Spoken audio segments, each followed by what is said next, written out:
This is Octave Leap. Innovation, regeneration, and human optimization.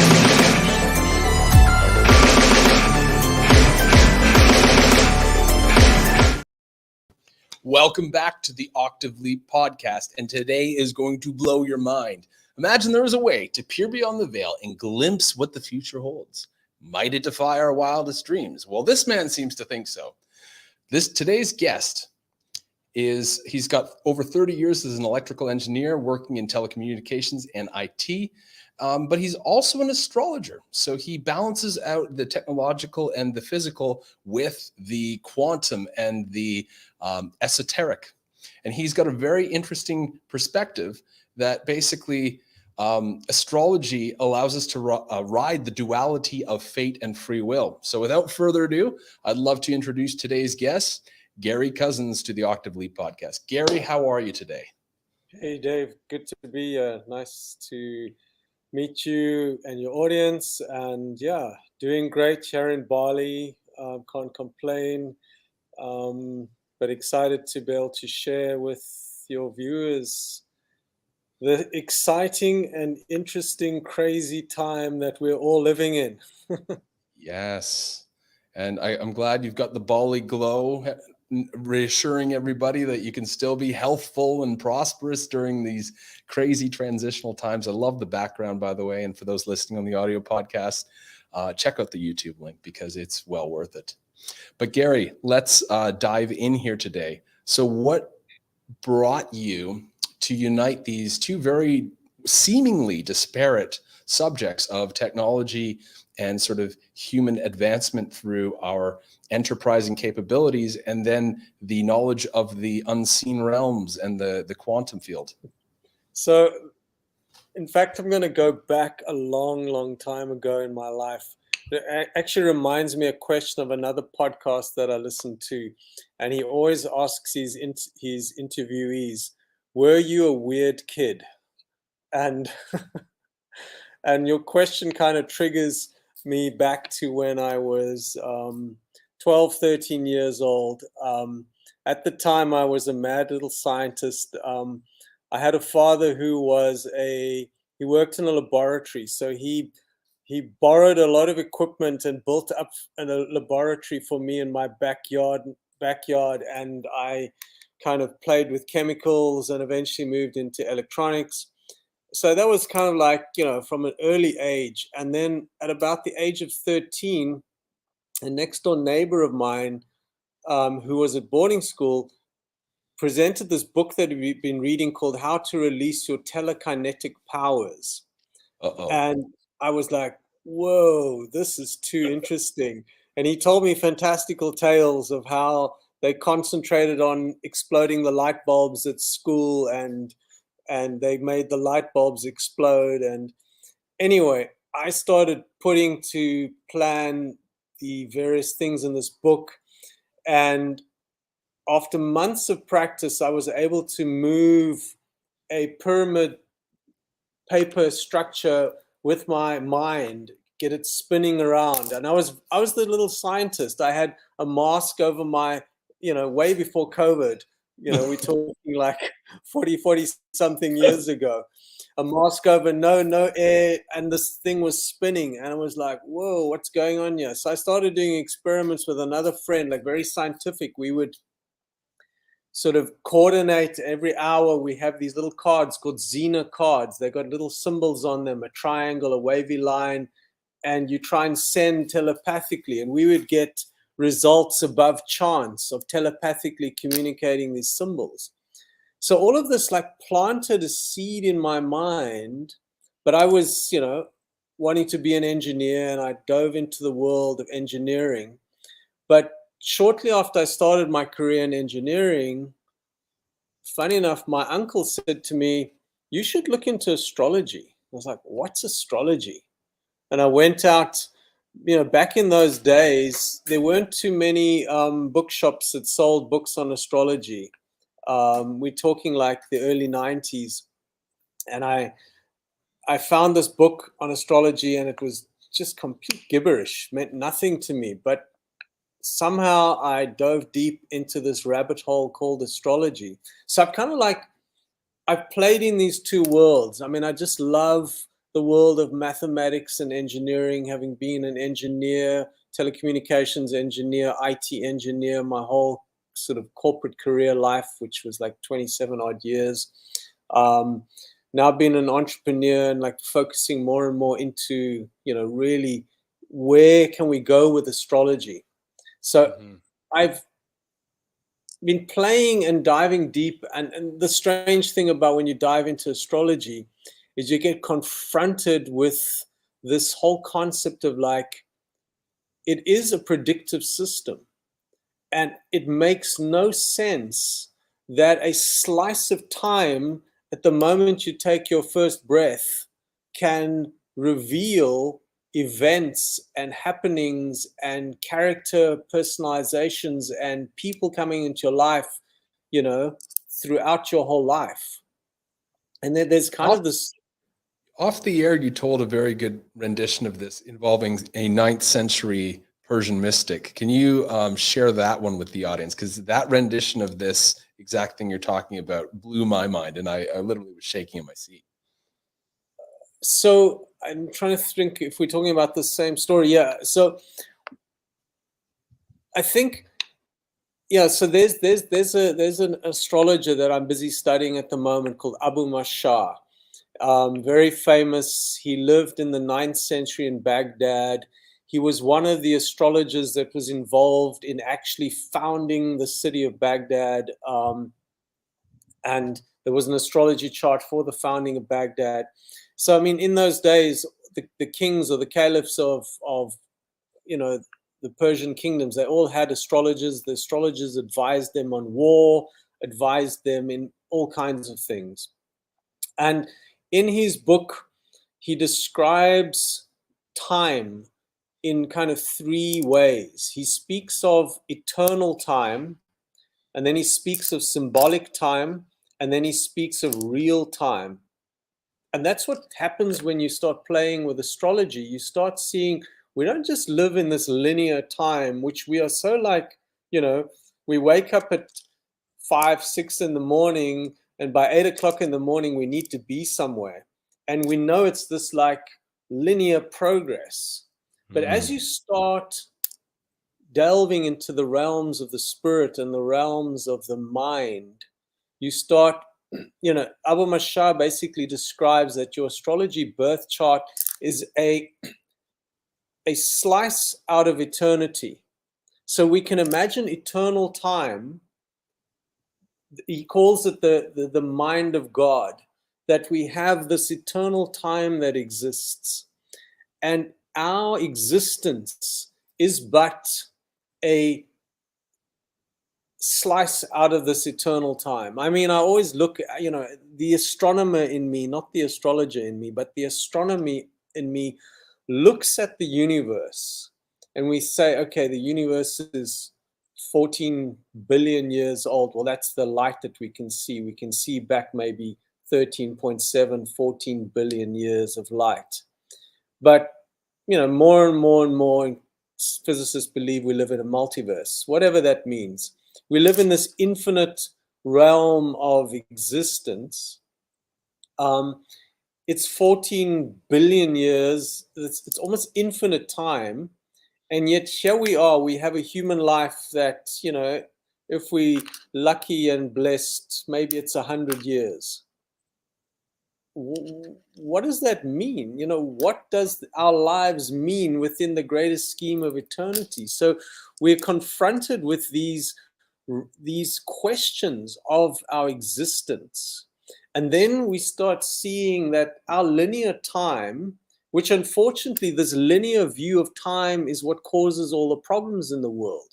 Because we have this situation, particularly, it's very prevalent in the right-wing Christian mindset. It's like there is a new heaven and earth at the end of the day of judgment.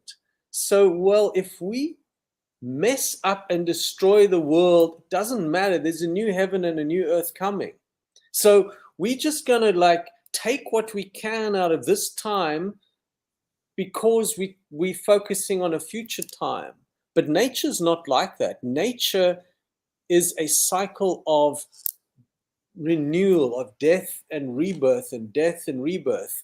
I mean, the Hindu viewpoint, and I have Hindu iconography behind me and Buddhist iconography, there is the cyclical nature of time, and that's what we get when you study astrology. We start seeing this. There's the cyclical nature of time, and then we have this interesting thing within astrology. I mentioned the symbolic time. There's techniques in astrology which kind of don't really make much sense, and one of the explanations they use is the Christian Bible, where God says somewhere in the Old Testament, one day is as 1,000 years. So in astrology, we have various techniques where they call time lords. These planetary sort of lords come into being, and Abba Mashar refers to this as symbolic time. And then we have the very real time, the time that you and I are familiar with. These are the current motions of the planets as they are relative to our birth chart. So these different time systems are all sort of interacting. And then you start seeing that, as you dive deeper and deeper into the astrological kind of thing, is that time becomes this thing that's not really real, and it's operating in different levels of consciousness. And we need to expand our consciousness to see bigger time. And that's, to me, is like the great advantage of astrology, is that we can like zoom out and see what's happening, and we can look forward into the future, which becomes quite an interesting one, because you then start getting confronted again, as I said earlier, with this like, what is the meaning of our lives within the greater scheme of, the age of the universe? And it's like, as you zoom out, there's like cycles within cycles replicating at various levels of consciousness. Totally. And there's this sort of sense of like, if we can see our future from a slice of time at the moment you took your first birth, your first breath, and your first, second, third, who knows how many births this has been in terms of eternity.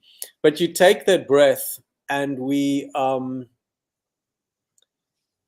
can look into the future. So therefore, is everything fated? We come up into this question of fate. And then we get into the whole discussion of free will. Where is free will in this equation? And that becomes like a duality and a dichotomy, which then starts making me think of the whole quantum question of, we have a wave and a particle. And then we start getting into real weirdness, which I don't think we want to get too deep into quantum physics. No, I don't think we want to bend minds yet. But I'm just like, kind of like, wow, we're in this interesting matrix. I call it the mind of God. There's this eternal mind. And we don't even need to use the word mind, God, because, in honor of the Buddha behind me, the Buddha face behind me, Buddhism is really a religion that has no God. It's really just, they call it the mind. We're all part of the mind. We're all part of this great existence. And yet in this existence, everything is preordained, and yet we have free will. And then, how do we want to play this game? How do we want to play this game? Do we want to be just minions that just follow the impulses of our lives, and we just, run off the cliff, not really knowing what's coming? Or do we want to stand up with awareness and awaken to say, okay, I have choice now, and what do I want to do with this choice? Beautifully put. So those are the musings that keep me awake at night. And I can see you might have some sleepless nights there thinking of those questions. Yeah, I mean, the astrology that I specialize in is a lesser known form or branch of astrology. So within, it's a little bit like, within global religions, we can say, okay, there's Buddhism, there's Hinduism, there's Islam, and there's Christianity. Those are like the four major religions. And yes, there's other religions as well, but most people belong to those four major sort of views of reality. But yet, take Christianity, take Islam, take Buddhism, there's just a gazillion levels of different versions of Christianity. What's the denominations? And similarly in astrology, essentially there's four branches of astrology. There's the astrology of world cycles, called mundane astrology. Then there's the astrology of birth astrology, called natal astrology, natal being our birth chart. Then there's something called electional astrology, where we look forward into the future, and then we say, how do I want to choose an action based upon the positions of the planets in the future. And then the fourth branch of astrology, which I specialize in and practice, and it brings up some very interesting philosophical and I believe quantum questions, is questioning astrology, where you ask a specific question, and that at the moment you ask that question, you look to see the exact positions of the planets, and those positions of the planets then will tell you what's coming in the future. So then you get into this really interesting place. Be very careful what you ask. Be very careful what you ask for. Yes. Because in the awareness of what we ask for, and in the awareness of the actions we choose, we create our karma, or we create our destiny. But when we don't bring awareness, when we don't ask the right questions, well, we just stumble along in the dark, and stuff happens, and, shit happens, and life happens, and we think, oh, wow, why did that happen? So, and I think we're at this place in human history right now where humanity is being given the biggest wake-up call ever. And we as a collective are being called upon to truly make a choice, and to ask the right questions, and to take the correct actions, because our whole destiny is dependent upon it. And we are in a time, as you and I, and we all know, of a great change. And yes, you could kind of look back, the skeptic can look back through history and say, yes, everyone has said that, at the end of the first millennium, people thought it was the end of the world. They were the Christians were looking for the return of Christ. It was called millenarianism. I don't know if I'm saying the word right, but basically, at every age, people are always talking about the end is coming. But I think more now we have such technology available to us, we can see a massive shift happening climate-wise. Well, we know there's something huge coming climate-wise. I mean, you don't have to be a fool to see that the climate is changing radically. We are at a place of technological change, the likes of which we can't even begin to imagine. And the technologist in me gets super excited about what we're coming into. But I maybe digress from, we are at this point of change, and maybe getting back to, before we talk about technology and what's coming in the technology space, maybe we should just go to, the title of this talk, The New Financial System. Absolutely. And I was going to say that I think one of the things that's prevented change at these various inflection points throughout history is because there's been upscaling or tightening in the control mechanism by the financial system. If we look at this, back in history, the movement of people from agrarian cultures, agrarian communities into cities, in a lot of old agrarian pre-industrial revolution societies, they didn't need money. They weren't dependent on it. They were dependent on each other, and they were living off the land. And even in modern history, we've seen that, 50% of Americans, grew all their own food less than 100 years ago. And now we're dependent on this global economic system, and this global supply chains to provide everything for us. And at the same time, as both you and I know, there's a planned change coming to that system with the introduction of central bank digital currencies. Just recently, the EU had said the only way that the global monetary policies can continue is if we shift to CBDCs. And at the same time, there's the rise of something else called Bitcoin and cryptocurrency that is skyrocketed up in these aggressive sort of bursts and come back down. So we're seeing sort of two things coinciding, but we know that the money as we knew it and the economic system as we know it that governs this world will soon no longer be. It will have to basically continue along one of these pathways or potentially both of them for some period of time. So yeah, let's dive into the economic system and what the new financial system is all about. So I think let's just look at kind of a zoom out from an astrology perspective, because what astrology can give us the insight is, in a sense, the markers. And, what we see, and the real power always of astrology has been timing. When is stuff going to change?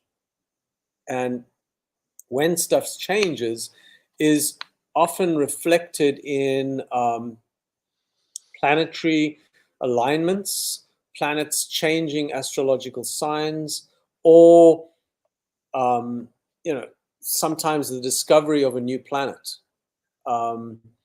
We saw significant changes in the world in 1930 when Pluto was discovered. And Pluto, to me, is one of the most interesting planets, and it got demoted to a planetoid by astronomers. But nevertheless, as astrologers, Pluto is probably one of the most powerful signatures of change. And why it's interesting, in 1930, when Pluto was discovered, it was the time mankind was learning how to split the atom. And we were playing with a namesake called plutonium. And Pluto, the planet, was discovered. And Pluto is this planet of transformation, death, and rebirth. And why I mentioned the rise of plutocracies. Totally, and the rise of plutocracies, and we saw, the whole fascist. So there's a dark element to Pluto which can't be ignored. I think one of the classic mythological stories, which always has to be told with Pluto and explains a lot of what Pluto is about, is the myth of Persephone. So Persephone was the daughter of Demeter, and Demeter, she was the goddess who basically kept everything alive on Earth. And Persephone was one day frolicking through the fields, and there was an earthquake, and Pluto, or Hades, came up with his chariots, and he abducted Persephone and he took her down into the underworld. And as some of the stories go, he raped her and she disappeared into the underworld. Demeter then was looking for her daughter, couldn't find her daughter, went into a depression, and she stopped creating life, and the earth started dying. So all the gods went to Zeus, the king of the gods, and said, hey, you've got to solve this problem or the earth's going to die. And he went down to Hades, to the underworld, to Pluto, and he said, you need to let go of Persephone. And Pluto said, or Hades said, okay, I'll let her go, but on condition she hasn't eaten anything. Oh, but she'd eaten one pomegranate seed. Okay, we'll make a deal here. She can come out for 6 months and she can return for 6 months. So Persephone returned to the earth. Demeter was very happy and life came back to earth. And that's the myth of the winter and summer and the seasons. When Persephone went into the underworld, fall and winter came to the world, and when she returned, spring and summer returned. But the the story has an interesting conclusion, and that tells us a lot about the Pluto mythology, is that ultimately Persephone becomes the queen of the underworld. So what Pluto initially destroys and brings a lot of destruction to, there is ultimately a great sort of enrichment and an empowering that comes from a Pluto experience. But Pluto moves so slowly through its orbital rotation around the sun that the effects are so long that, you know, when you're in the midst of a Pluto transit, a Pluto experience in your personal life, it feels like everything is dying, and it's a very long death, and it can last 3 to 4 years, a Pluto effect. And Pluto takes a very long time to go through a star sign. And if we go back to the financial system, 2008, Pluto entered the star sign of Capricorn for the first time in like 239 years. And coincidentally, and we'll come back to that in a moment, the United States as a country, even countries have birth charts like people, the United States is having a Pluto return, and I'm sure many of your listeners are well aware of that. And we'll talk about what that means, a Pluto return. But Pluto entered Capricorn in 2008. And the sign of Capricorn has always represented the very material structures of the global economic system. So when Pluto entered in 2008, we astrologers, we knew that there was some deep, big, profound transformation coming to the global economic system. What did we have in 2007, 2008? We had a financial crisis, the likes of which had never been seen before.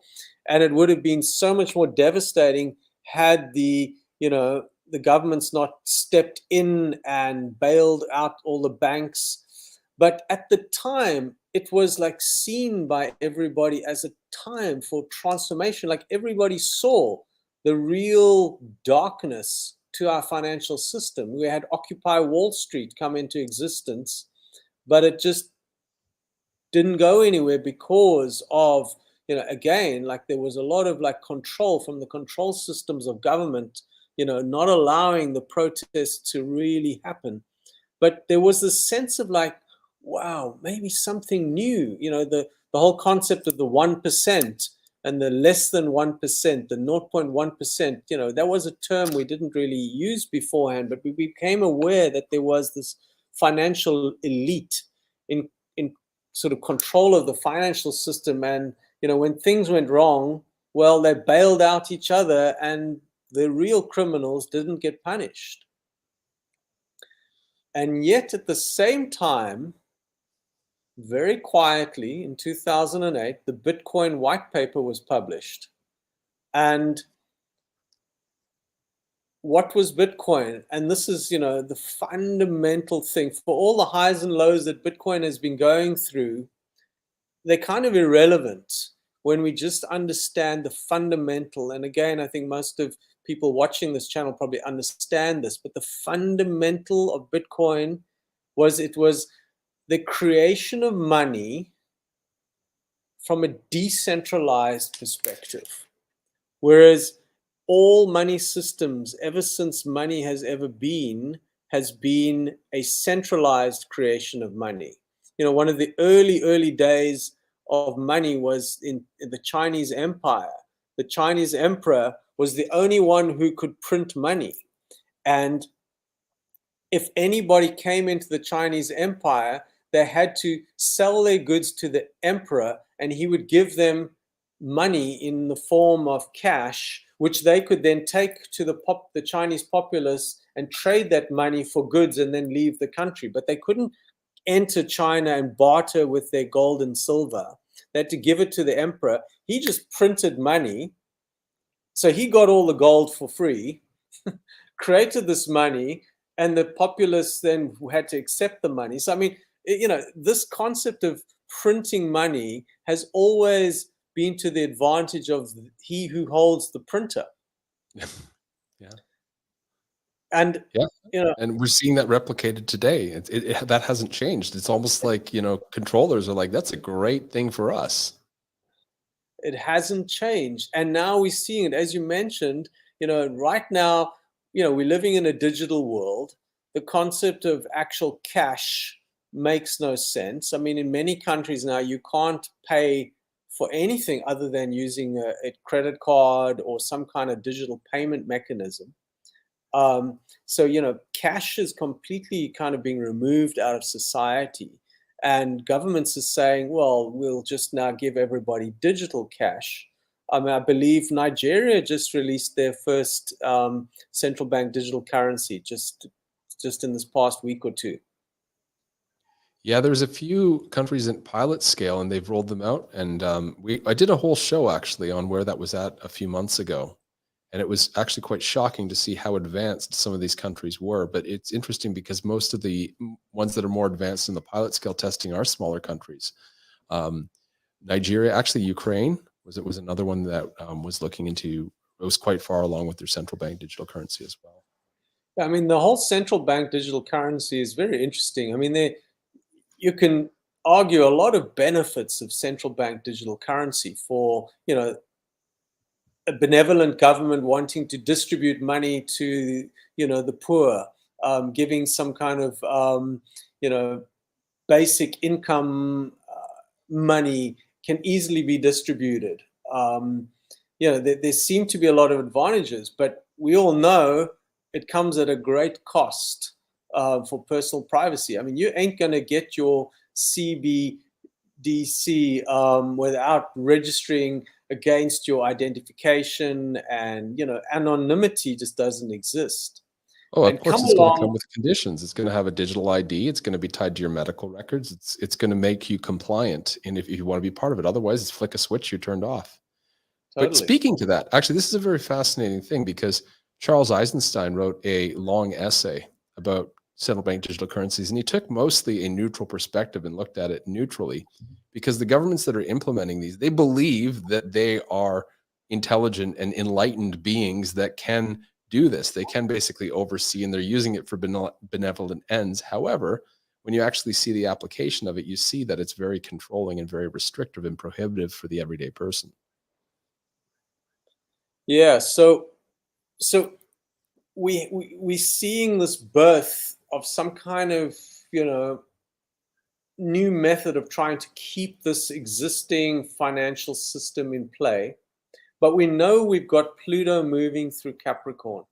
As Pluto has been moving through Capricorn, as I say, Pluto entered Capricorn in 2008, and he's exiting Capricorn next year and the following year.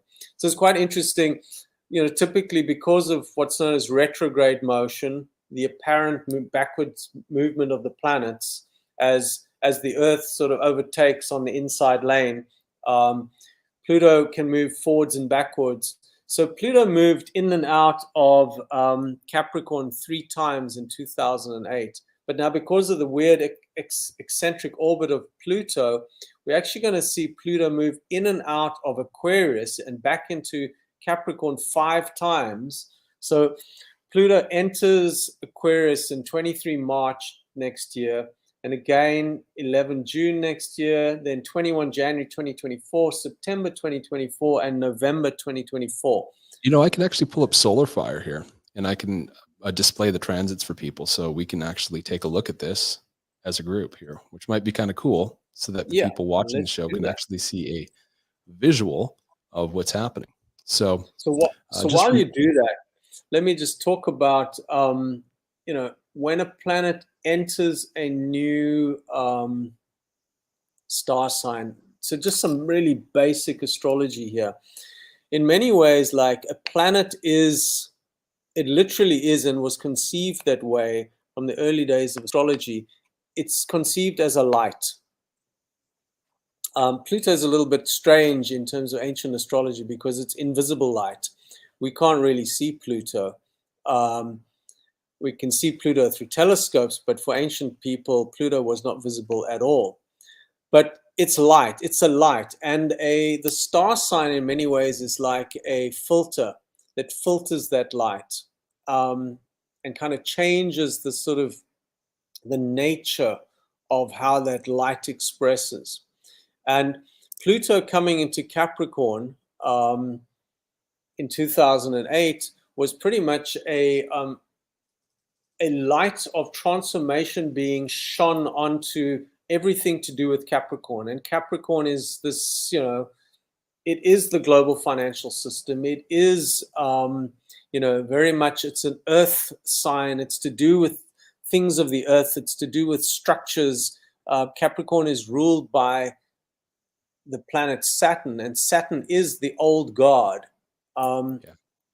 So, at one stage there was this like long journey of Pluto from 2008 until 2023 that Pluto moves. There you Right maybe there. just want to point. Yeah, there's Pluto just entered into Capricorn. So right here at 0 degrees in December 2008. Yep. And there it begins its journey through the sign of Capricorn. And it You can see starts moving. Pluto. It starts moving through Capricorn. It'll do its back and forth retrograde, and it just keeps moving. And we, basically looking at, what are we talking? 16 years of, 15 years of motion through Capricorn. So these last 15 years, it started with a big financial crisis. It started with people protesting against what was happening in Wall Street. And at the same time, this incredible piece of technology called blockchain came into existence. And slowly people became, and we all kick ourselves for the Bitcoins we didn't buy back in 2012 and 2014 and back in those days. And yet, weirdly enough, people have short memories because, just today, an astrologer friend of mine in South Africa contacted me to say, oh, she just watched this astrologer talk about how Bitcoin is, it's the end of Bitcoin. And I'm thinking, I don't know what astrology you're doing, but it ain't the end of Bitcoin. The death of Bitcoin has been highly exaggerated. It's 487 times. totally. It's a lack of understanding of what really Aquarius is all about. The ancient astrologers, they didn't know about Pluto, but they did look at the cycles of Jupiter and Saturn. And Jupiter and Saturn come together every 20 years, but they do an interesting dance in that they come together in a star sign which is of a certain element.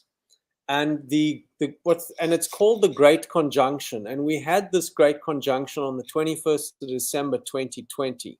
So again, most astrologers knew, and I've got publications that were published in 2019, which spoke of 2020 being a year of a great reset.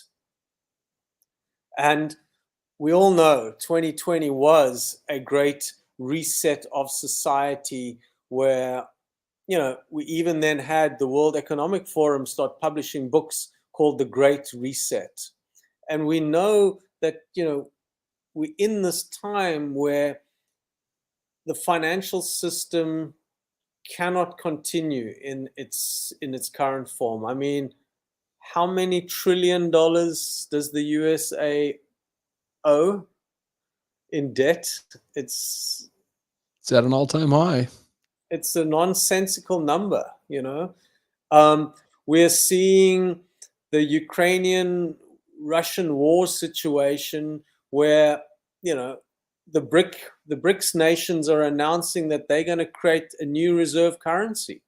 We're seeing China's reserve, people starting to trade oil not in US dollars, and that's all impacting upon the United States. And I mean, we don't want to get into great details about, the end of the United States, but the system, the global system that the United States represents, particularly the US dollar, the astrology of the United States chart, the Pluto return, in other words, Pluto has taken 239 years to go around the chart and to come back.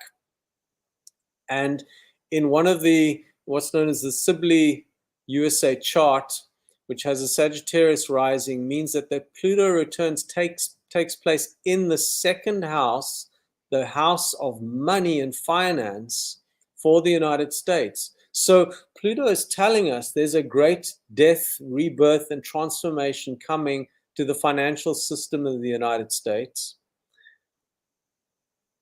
Is Bitcoin going to die? That is probably the biggest question that everyone's asking. The astrology, and might be worthwhile pulling up the Bitcoin chart as we talk about this. Mm-hmm. I can do that.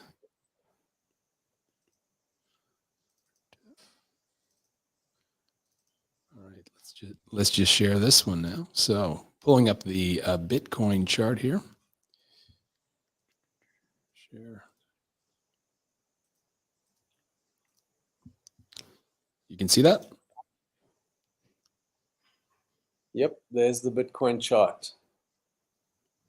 So what's fascinating for me about the Bitcoin chart is we have Jupiter sitting at 29 degrees of Capricorn. And Jupiter is the planet to do with expansion. It's the planet that represents wealth and benevolence and all the good things that, money can buy. And he's sitting there at the very last degree of Capricorn, kind of like saying, this whole Capricorn system, and it's interesting that Bitcoin itself is a Capricorn chart. We have the sun at 13 degrees of Capricorn, along with Pluto. There's Pluto in 2009 at 1 degree of Capricorn, just having moved into Capricorn. So it's kind of like the two symbols of great wealth and power, Pluto and Jupiter. So, from the word Pluto, you mentioned earlier, we get the word plutocracy. Jupiter represents great expansion, great wealth. We see Pluto right at the beginning of Capricorn, and we see Jupiter right at the end of Capricorn as a sort of a symbolic sort of story of what Bitcoin is about. Bitcoin is a chart of the beginning of the transformation of the financial system, and it's the end of this sort of concept of wealth that exists within the structures of governments, which is represented by Saturn. Saturn is, and in the Bitcoin chart, Saturn and Uranus are exactly opposite one another. Uranus is this planet which is associated with technology and new innovative ideas. Uranus came into our consciousness during the time of the industrial and the scientific revolution in the late 1780s. It's exactly opposing Saturn. Saturn represents, the incumbent structures, the incumbent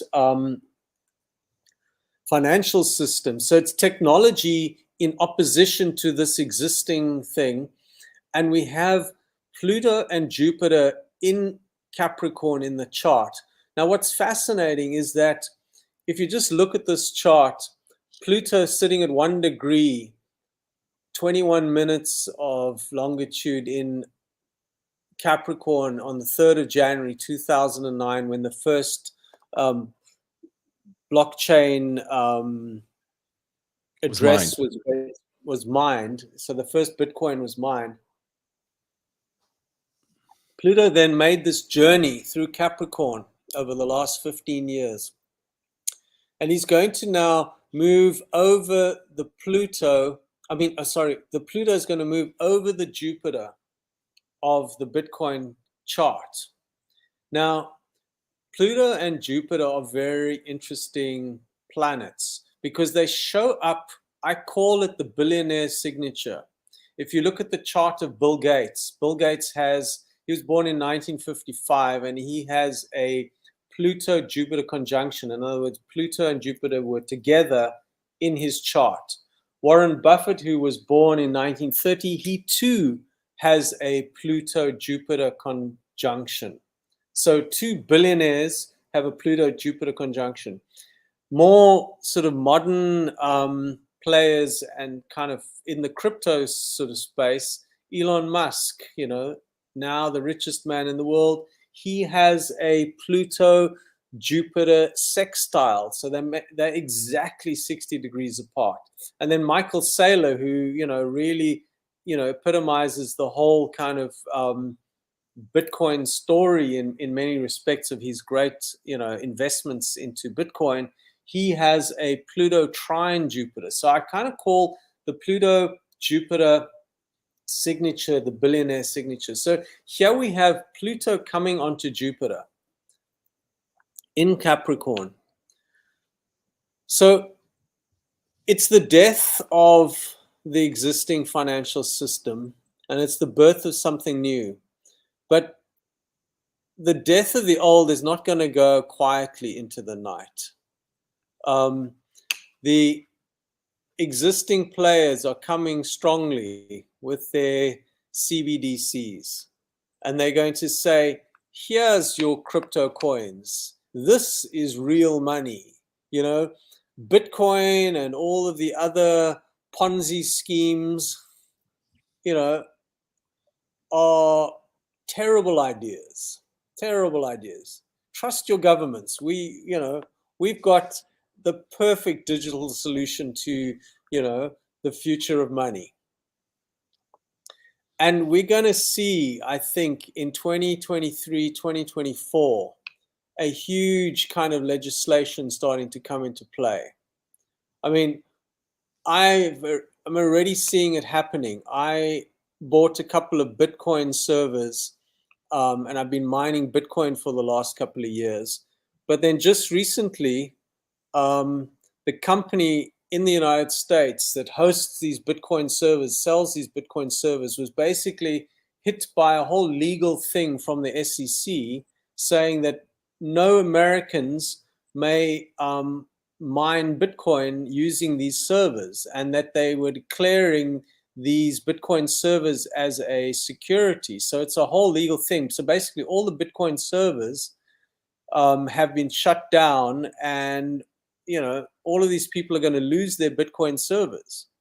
I mean, this is happening quietly, that there is, this attempt to shut down Bitcoin. And we're going to see more and more naysayers, including astrologers, saying Bitcoin is going to die. But the fundamental symbolism of astrology is Aquarius. We're moving into the Aquarian age. And the great conjunction that took place on the 21st of December, which, foretold of a great societal reset coming, happened in Aquarius, happened in 0 degrees of Aquarius, happened in the air sign. We're moving to what's known as the age of air, which is going to last for 200 years. We've moved out of the age of Earth, which is a 200-year period, and we're moving into this new 200-year period. And we know this last 200 years has been this, we've become more and more entrenched. As you said, back in the day, money wasn't so important. People grew their own food, but now we're so entrenched into this Capricornian, financial structured system, global supply chains, I mean, if food stops being delivered to the supermarkets, what will we do by next week? We will all just starve, Yeah. So we're in this shift into Aquarius, and Aquarius is very much the symbol and it's the astrological energy of a distributed network system. We're moving into an age where, in many ways, the whole concept of the nation state and passports only came into existence in the last 200 years. Even 100 years ago, having a passport. Now we have digital passports and vaccine passports, and all of this, as you mentioned, going to be linked to our money and be tied in, and can all be at a flick of a switch, be switched off, and we'll be caught in this web. And yet we are moving into this new ideas like, why can't we create a digital nation? Why do we have to, create our identity based upon a landmass, a physical landmass? We're moving into the metaverse, into virtual worlds, and the Aquarian energy, the sort of age of Aquarius that has been foretold for decades. In many ways, Pluto's back and forth journey into Aquarius speaks of the next 2 years being a great time of transition, and all times of transition are fraught with a lot of uncertainty and a lot of darkness, a lot of darkness and pain. But at the same time, there's some other planets coming in the wings. This game and this stage act is not all in the realm of the Lord of the Underworld, Pluto. We have Uranus and Neptune, who take a very long dance of 172 years. Uranus, Neptune, and Saturn were kind of joined together in the late 1989, early 90s, when, you're in South Africa, I was in South Africa. We lived through a great change in the world. In 1989, we saw the fall of the Berlin Wall. We saw the end of apartheid. We saw the release of Nelson Mandela. We saw a great hopeful change in the world. And Uranus and Neptune were part of that story. And so now the dissolution of one of the greatest plutocracies of its time, the Soviet Union. Totally. We never thought that would happen.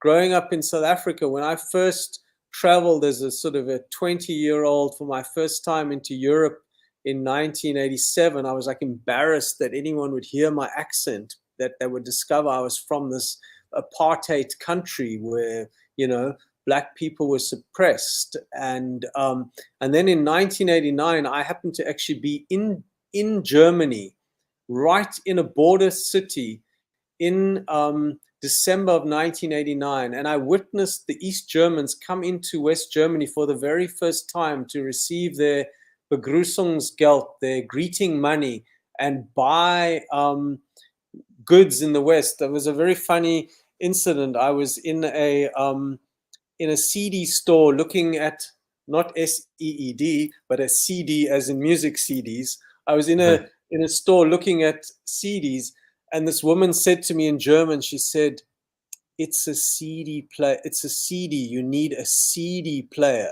because East Germans had never seen this technology before.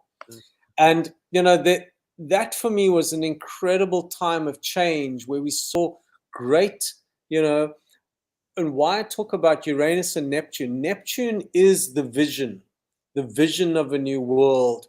And Uranus is often associated in mythology, and that's how astrology works. We go back to a lot of mythological stories, and particularly Greek mythology. And Uranus is associated with Prometheus. And what did Prometheus do? He stole the fire from the gods to give to man. So Uranus kind of brings new ideas and new innovative changes, and he does also break things down. He's like the lightning bolt that sort of strikes and hits and splits the Berlin Wall and knocks the Berlin Wall down. And Neptune is the vision of the new world. So they came together in 1993 to be precise, but they were in a tight configuration already with Saturn. So they were breaking down the structures of Saturn. Saturn likes to keep things all the same in the 89, 93. And now they've moved apart. Uranus is faster than Neptune, and they're going to come back into a configuration of a sextile in 2025 and 2026. So we're in this sort of time, I believe, the next 2 years, 2023, 2024. It's this back and forth between Capricorn, Aquarius. It's the struggle between the old and the new, the age of earth and the age of the air. are in the struggle, and Pluto is kind of like doing this dance. But 2025, 2026, this sextile starts coming into being. And Uranus is this new technology. He is connected with technology, and Neptune is connected with a vision of a new world. And that really excites me because, if we go back to my introduction to this talk, I come from a technological background, and I've, studied mathematics and looked into quantum computers. And, the quantum computer, scientists know how to build a quantum computer. We're just struggling with building some of the components. In other words, the qubits that will hold the quantum state for long enough. Just like scientists right now are struggling to get nuclear fusion. I mean, there was an announcement last week, a breakthrough announcement that last year scientists in California achieved fusion ignition. And what that means is that it was a self-sustaining ignition where we can create infinite energy. So we're at the brink of nuclear fusion. We're at the brink of quantum computers. I mean, if I think of, like, I'm 55 years old now.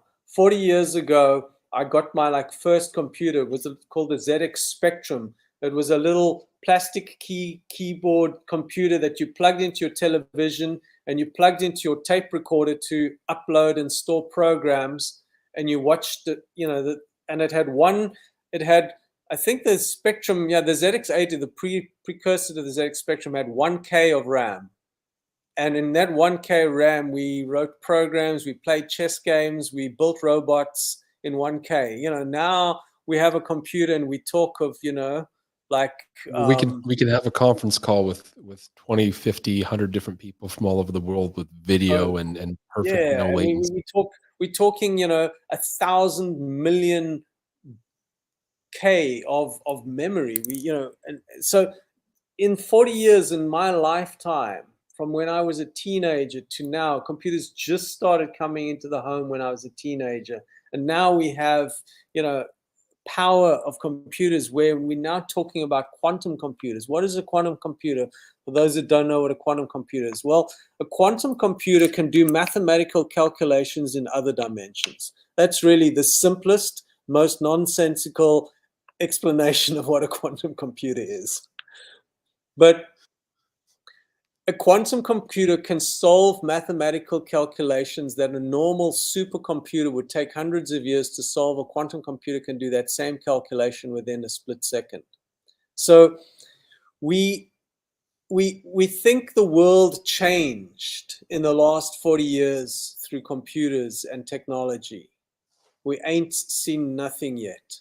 We are on the brink of such a shift. So we're on the brink of a new financial system, decentralized finance.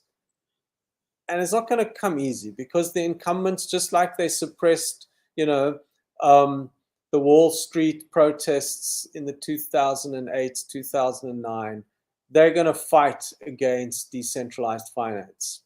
But it's decentralized. It can't be centrally controlled. So we have a financial revolution.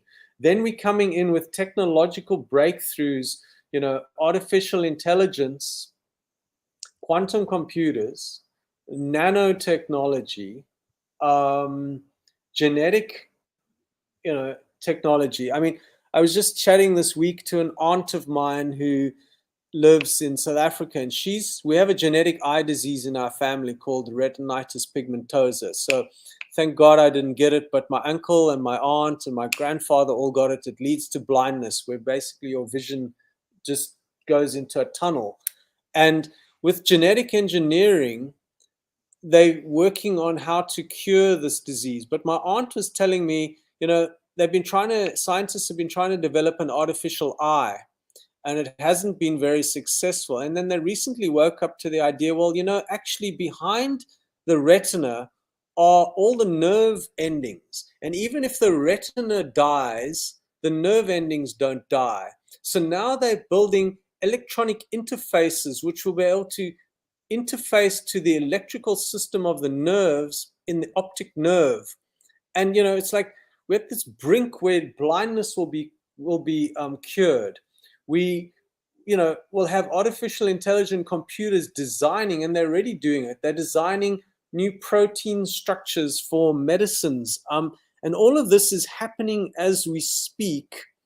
And a lot of it does depend upon, advanced computing power, which the quantum computer is going to bring. So there's still a number of fundamental things that are missing to enable the quantum computer to become this computer that is being used. Right now, it's kind of like my ZX Spectrum back 40 years ago. It had, 1K of memory, could do some really cool things, but it was quite limited compared to the computers of today. So similarly, the quantum computer as it exists right now, already there's a public interface to the IBM quantum computer. You can actually connect in with the quantum computer, and you can start interfacing to the quantum computer, but it's not really at the full power. But we're at this brink of such a shift, and it's exponential. It's like we all I got a question for you with this, though. Because some listeners will listen to this and go, in the wrong hands, we're screwed. If this falls into the wrong hands, we're going to be AI controlled and genetically modified into who knows what. But in the right hands, if this is truly part of a new decentralized economy, we're going to basically evolve in our physical capabilities through technology, through this growth in awareness and this revolution of humanity into something beyond our wildest dreams. That is my belief, and that is my hope, that the dark forces are not going to be the only ones who have this technology. Sure, right now the militaries around the world are probably the biggest funders of research into artificial intelligence and into quantum computers.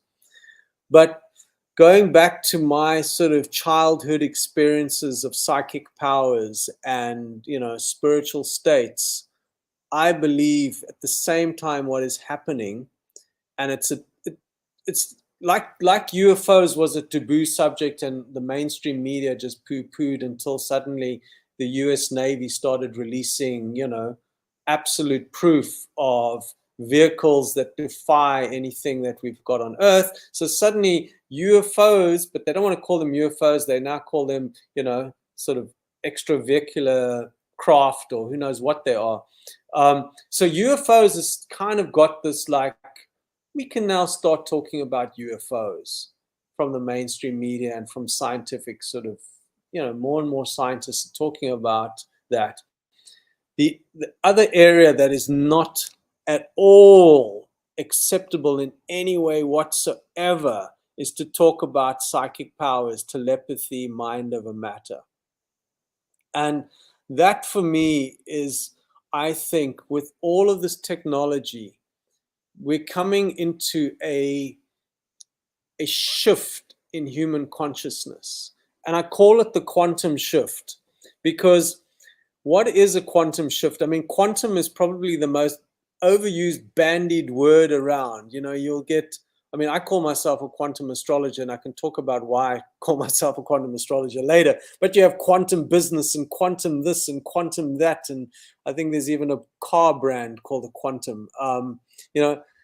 People don't even understand what the word quantum means.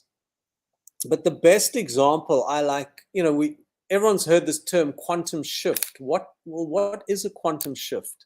And I believe that society is coming to a place of a quantum shift.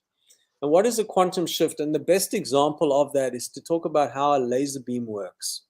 So a laser beam is this concentrated, focused beam of light where every particle or wave of light is at the identical frequency and strength. And what that happens is that as you fire up a laser, so what a laser looks like, typically it's a piece of ruby crystal, and it's got a coil around it, and at the end of this sort of bar are mirrors. And as the electricity excites the atoms inside the ruby crystal, it starts generating light, this red light. and they start bouncing, and the beams of light start bouncing back and forth in different directions. Pretty much a description of our society at the global scale right now. Everybody's, off in their own direction. Putin's doing his thing in Ukraine, and the Chinese are doing their thing, and the Taiwanese are doing their thing. The American politics, everything's a complete mess. But at some point, enough laser beams all start synchronizing. And what they do is something very fascinating. They cause all of the beams of light to shift to this higher level of energy. And then in that instant, you have a beam of light that shoots out the end of the laser. And that's the quantum shift. So the hope and my prayer for this world is that enough of us will realize we can change the world. And how can we change the world? Well, we have to change the world through one of the most biggest control systems there is, and that's the financial system. And we become part of that change by participating in the distributed nature of the new financial system. We become part of the decentralized finance system. We don't buy in anymore into the centralized finance system. We start creating the money ourselves. We all start mining, our own cryptocurrency. We start pooling our resources. We start mining. We start using means of exchange that cannot be controlled by any centralized system. And therefore, enough people jump on the bandwagon, we're going to bring about a shift in this control system called the financial system.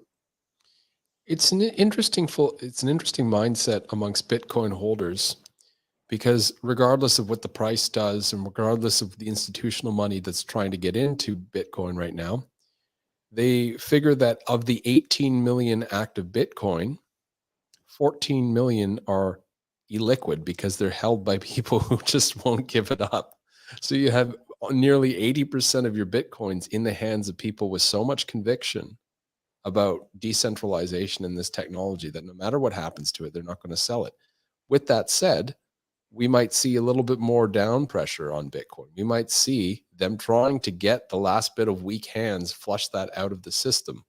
And I think the last thing I want to talk about, I'm very glad we spoke about the technology, but I want to talk about what you see coming this fall, what the astrology is potentially saying in terms of a weather pattern that might be happening with our stock markets and cryptocurrency.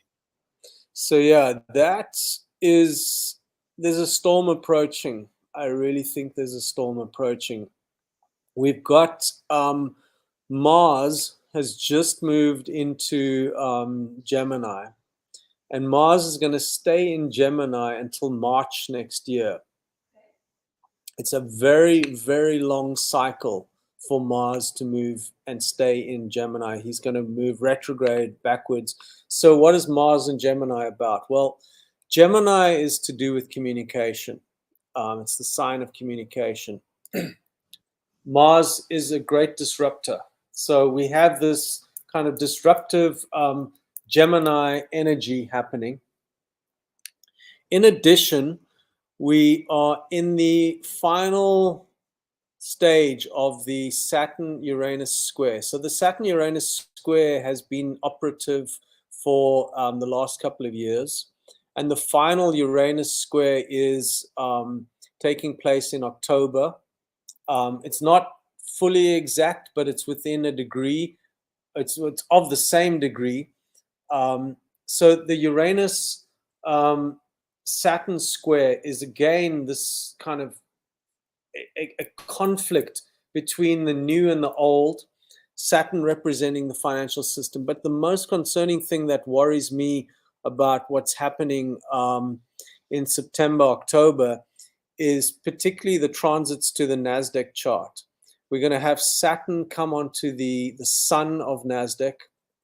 We're going to have Uranus activating, let me just check my charts quickly here. And for those who don't know, the NASDAQ represents the US top tech stocks, which is, do you see that if the NASDAQ gets hit, though, it would bring down the larger stock market, or do you think it's a more isolated thing to specifically tech stocks? Yeah, I mean, I'm not seeing such a huge hit on the S&P 500 chart, but I am seeing a big hit on the NASDAQ chart. Though that being said, when Pluto enters Aquarius next year, we're going to see Pluto making hits to the S&P 500 as well as the NASDAQ chart. And as I said, we're going to have Pluto making back and forth onto the Bitcoin chart. So there's a number of things around sort of October, November, which are very concerning astrologically. I go into quite a lot of detail in this in one of my YouTube videos if people want to have a look at my channel. Yeah, we're going to put the links to Gary's channel in the description so you guys can check out more of his material. As you can tell, he's a wealth of knowledge, and there's more than we can cover in an hour or an hour and a half chat. So if you like what you heard, I highly recommend checking out those videos. I spent a few nights watching them, and really that compelled me to reach out to Gary and to speak to him because, I mean, yeah, I just had to get you on the show after watching those videos. So I highly recommend them. The links will be in the description below. Yeah, so, as I said to one of my clients, and I discussed that particular chart on that video, she was asking me about her stock market investments. It does look to me like, commodities are going to be the safe place to put money in. So I do think we are in for a lot more downside to Bitcoin. And, naysayers are going to say, oh, it's the death of crypto, it's the death of Bitcoin.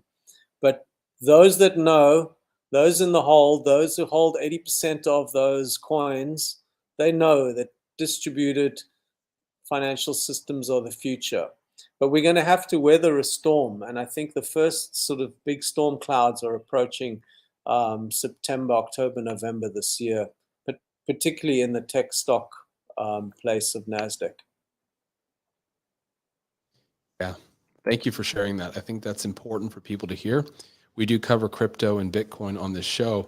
And even prior to coming across your work, that was affirmed by technical analysis and also just my own gut feeling and intuition about things. I kind of had this feeling this inflation narrative is being covered up, much like they printed money in 2008. And we're going to see it really rear its head. And so, yeah, I mean, it's important to know that we might be in for a couple strikes, but we can prepare accordingly. Gary, I just want to say too, thank you so much for coming on the show today. And for people watching, Gary, just only to speak a little bit about quantum questioning. And I want you to speak about a little bit about the work you do so that people, if they are interested in what you say and the services you offer, they can find you. So, please share. Just quickly. So, my passion is, how can you change your reality? And essentially, you can change your reality by asking the right questions. And that's why I love questioning astrology. And because questioning astrology says, when you get really clear on your specific question, and I call it quantum question astrology, and the reason I explain on my video on my website why I call it quantum, but essentially, when you look at the quantum sort of potential that exists in reality, it's a wave or it's a particle. And when you ask the question, is it a wave? Oh, it's a wave. Is it a particle? It's a particle. Similar to our lives exist in this state of probability. And when we ask the right questions, we can change our fate. And this ancient form of astrology, which goes way back to the first text we have, it is from the 5th century from an astrologer called Dorotheus. So this technique has been perfected through the years. The Arab astrologers of the 9th, 10th century perfected it in great detail. And its peak was in the 17th century in England, an astrologer called William Lilly. And then the knowledge of this astrology disappeared and was rediscovered in the 1980s. And it's a very precise form of astrology where you can answer very specific questions, yes, no questions, questions about court cases, about relationships, about financial investments. So yeah, it's very precise. It's very black and white, and it's something that I find super fascinating, because I do believe when we ask the right question, we can literally change our reality. Wow. I don't think there's anything for me to ask or say beyond that. I think that's the alpha and the omega right there. Yeah. Gary, is there anything else you'd like to say? No, I think, thank you for this opportunity to speak and just talk about where we're at, because we all know we're at a critical juncture point for humanity. But at the end of the day, there's no point in us being worried about humanity. We simply need to take responsibility for our own personal lives. And that's getting very clear with what we want to do to be the change we want to see in the world. And it zeroes down into, what is that specific question that we need to ask about what are we doing in our own personal lives to make the change that changes destiny. I'm a great believer in fate, and I'm a great believer in free will. It's a total dichotomy, but we can play in that space. And, it's a whole nother discussion, but Hermetic philosophy is really looking into all of that. And I'll just leave that. People can do their own research into what Hermetic philosophy is all about. Do you have a cat named Schrodinger? I don't have a cat named Schrodinger, but my cat's named Bodhi, after the Buddhist. Lovely. But yeah, Schrodinger and his cat. Yes. Well, Thanks, we had a lot of excited people for the show, I can see in the comments, but no one had questions, because I think it was just great to give you the space. And I think you blew so many minds. People don't even know where to begin with questions. So thank you very much for coming out today, Gary. It was a real pleasure to have you on the show. And I highly encourage any of the listeners, the people watching this or listening later, to go and check out his website, which of course is www.starmagi.com, and check out his unique perspective on quantum questioning and astrology. Thank you so much, Gary. Take care. Thank you, Dave. And for everybody else who might be interested in navigating these times, we have the Octave Leap crypto community, which we're very much well aware of what's happening right now, and we're moving and trading and doing our thing despite all of this. And we've got astrological insights guiding us. We've got technical analysis guiding us. And more than anything else, we've got support for people. So the link to that is in the description below for any of you that might be interested in joining and going through this brave period in history as a group together to secure abundance for the new economy of the future. Thank you very much, everybody, for watching this show. And please stay tuned for more, because we've got a heck of a lot of amazing things coming up on the Octave Leap podcast. Take care. This is Octave Leap. Innovation, regeneration, and human optimization.